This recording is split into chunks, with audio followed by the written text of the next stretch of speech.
अस्सलामुअलैकुम वरहमतुल्लाहि वबरकातुहू।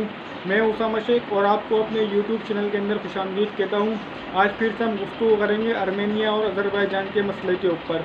गुज़िश्ता सितंबर से इस लड़ाई के अंदर मज़ीद शिद्दत आ गई है और अज़रबैजान जो कि कामयाबी पे कामयाबी समेट रहा है। इस सिलसिले के अंदर पाकिस्तान की पूरी हुकूमत अज़रबैजान के साथ खड़ी है, पाकिस्तानी अवाम अज़रबैजान के साथ खड़ी है और तुर्की अवाम और तुर्की हुकूमत अज़रबैजान के साथ शाना बशाना खड़ी नजर आई। साथ ही अब तक की इत्तलात के मुताबिक आर्मेनिया का बहुत जानी नुकसान हुआ है, जिसमें तकरीबन 720 की इत्तलात आ रही है कि वहाँ के जवान हलाक हुए हैं। दूसरी जानिब सीज़ फायर मुआहदे दोनों ममालिक के दरमियान हुआ इस सारे मसले के अंदर, जिसकी खिलाफ वर्जी चंद ही लम्हों बाद दोनों ममालिक की जानिब से कर दी गई और दोबारा एक बार फिर ये माहौल गर्मा गर्म हो गया।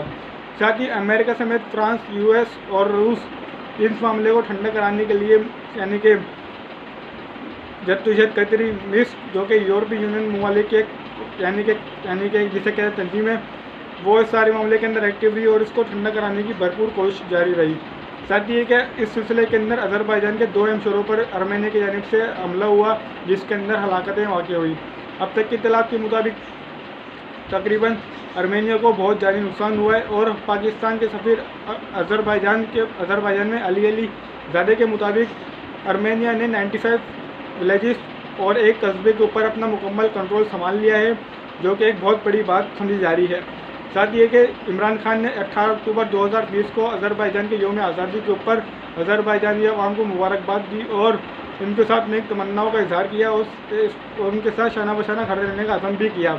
इस सारे सिलसिले के अंदर पाकिस्तान के खिलाफ पहले से प्रोपेगेंडे जारी थे, जिसके अंदर एक ये बात मंजर आम पर है कि पाकिस्तानी फ़ौज अज़रबैजान की फ़ौज के साथ नरो काबा के अंदर लड़ रही है, जिसकी तरदीद फ़ौरन ऑफिस ने उसी वक्त कर दी थी और हाल ही के अंदर भी भारतीय एतराज़ के ऊपर पाकिस्तान के फ़ौरन ऑफिस ने इसकी तरदीद की है।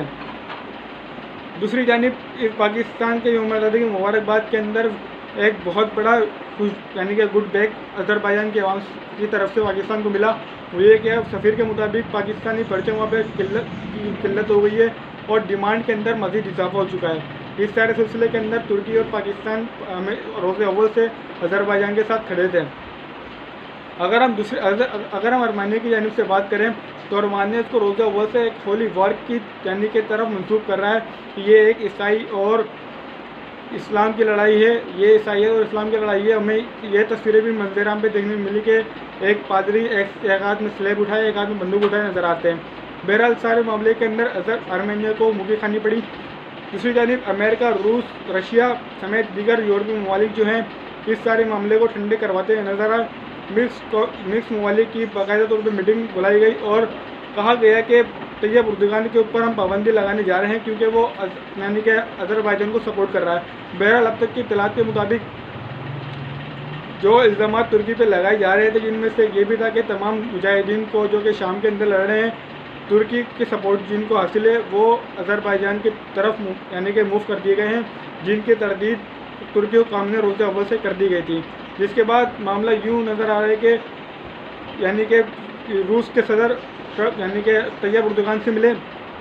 इस सारे मामले के अंदर एक बहुत बड़ा गुड बैक मिला अज़रबैजानी अवाम को, जिन्होंने जानों का नुकसान भी किया, लेकिन उनको अपने जो नरो काबा पर आर्मेनिया कब्जा था, नाजायज़ कब्जा था, उसको छुड़ा लिया गया और वहाँ पर अज़ानें भी दे दी गई हैं।